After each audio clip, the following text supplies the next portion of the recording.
I always liked having my own space. I'd had my fair share of experience with cramped dorms and messy, inconsiderate roommates. It wasn't for me. So when I found a small, ground-level apartment near campus, I didn't hesitate. It wasn't fancy, but it had everything I needed. Quiet, private, and fairly cheap. Perfect for my last year of university. Everything was good until the neighbors started complaining. It began with Mrs. Reed from next door catching me in the hallways one morning. She looked tired, her eyes heavy with bags. "Elizabeth, are you having late-night parties?" she asked, her voice sharper than usual. I blinked, confused. "No, I go to bed at 10. She shook her head, a deep frown settling in her jowls. "I hear music, laughing, banging on walls. You should be more considerate." I hadn't heard a thing. "I'm sorry, but it's not me, I promise." She squinted at me, like she didn't believe a word I said. "Just keep it down." Nights were quiet on my end. I didn't throw parties or invite friends over. I'm a bit of a recluse, honestly. I barely left the apartment, aside from classes or library runs. Still, the complaints didn't stop. More neighbors started approaching me in the hallways, their faces drawn and annoyed, asking about the noise, to keep it down. The thing is, though, every night I slept like a rock. Nothing woke me up. Nothing ever stirred. I tried staying up one night to catch the sound, but I was too exhausted. I wasn't going to sacrifice my sleep for something I knew I wasn't contributing to. So I passed out around 11 p.m. with no disturbances. One evening, after a long day of studying at the library, I came home to find a note slipped under the door. It was crumpled and hastily written. "Noise complaints. Handle it."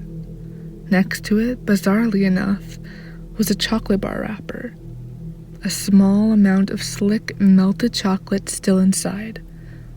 The letter itself smeared in it. I was pissed, to be honest. What the hell? It wasn't even me making the noise. And why? Why stuff your own trash along with the letter? Frustrated and tired, I tossed the note on the counter and the wrapper in the trash. Then I collapsed into bed and fell into a study-induced coma. That was the night things started to go missing. At first, it was the small stuff. Pens, keys, a sock here or there. The usual. Nothing suspicious. They always turned up, but never where I left them. I figured it was stress. Finals were around the corner, and I was so drowsy all the time. I chalked it up to forgetfulness. Then, one morning, I found my toothbrush sitting on the coffee table. It was damp, tinged brown. The odd thing, I hadn't brushed my teeth yet. I knew I hadn't. I still had morning breath. I started to wonder if I was sleepwalking. Could I have been getting up in the middle of the night, moving things without realizing it? Making loud noises? I considered having a friend stay over to keep an eye on me, but that felt extreme.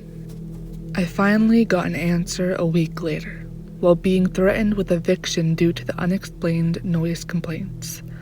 I noticed a panel in the base of my closet was ajar. I froze. The base always looked solid before, nothing loose. Curiosity got the better of me, sliding it open some more and being met with a stale, cool breeze rising up from below. Stupid, I know, but I peeked my head in, discovering a crawl space. It couldn't be more than 3 feet high, dank and covered in thick, dusty cobwebs. Scattered throughout the space were chocolate bar wrappers. It smelled like mold and sickly sweet. I guessed I was naive. I assumed I'd find some willy raccoons, a stray cat. I turned my phone's flashlight on and peered further in. There were several cushions steeped in mold, discarded soda cans, more chocolate bar wrappers. It smelled of sugar and rank air. No scratching, no animal sounds. But deeper into the darkness, I saw them. 4 pairs of eyes, squinting from the light I brought in with me. As my own eyes settled, I realized what was staring back at me. 2 children sat cross-legged on the floor. They were pale, gaunt with the dark circles under their eyes, but their knees rocked with giddy excitement, their smiles smeared with chocolate. The boy let out a small giggle as his eyes met mine. Slumped against the left side was a woman. Her face was blank, her eyes unfocused, staring at everything and nothing in particular. And in the far corner, drenched in darkness, was a man, hunched on all 4s, watching me intently with a calm expression. You're finally here. His voice was soft, with a hint of malice. He gestured towards the children, who were still giggling. The kids love playing at night. Apologies. They can get a little loud. He smirked, a small controlled smile. From his pocket, he revealed a tiny glass bottle. I've been helping you, though. You're a sound sleeper when you're properly dosed. My blood ran cold as the cramped, rank space I peeked my head into began to spin. You've been drugging me?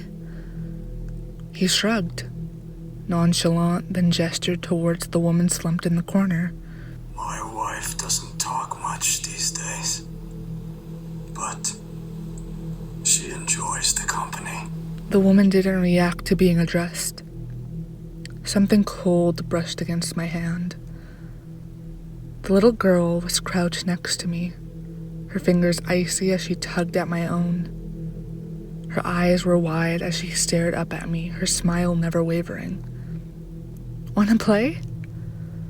I scrambled backwards out of the crawl space before slumping back in a daze. My limbs felt like lead, my vision blurry.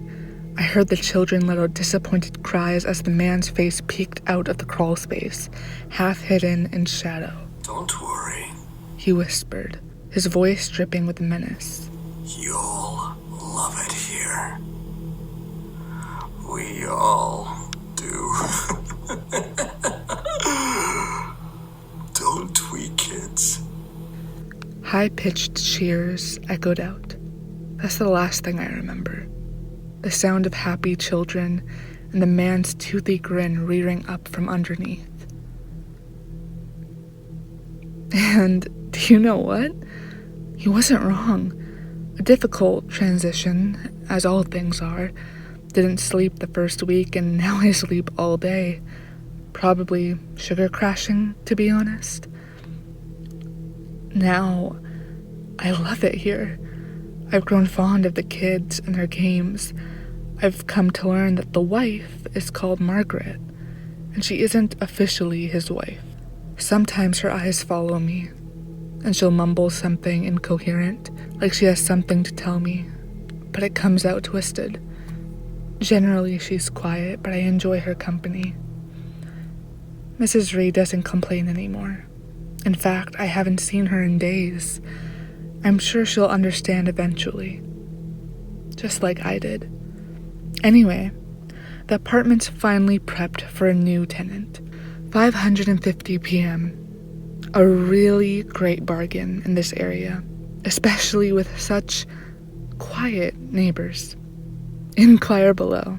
We can't wait to meet you.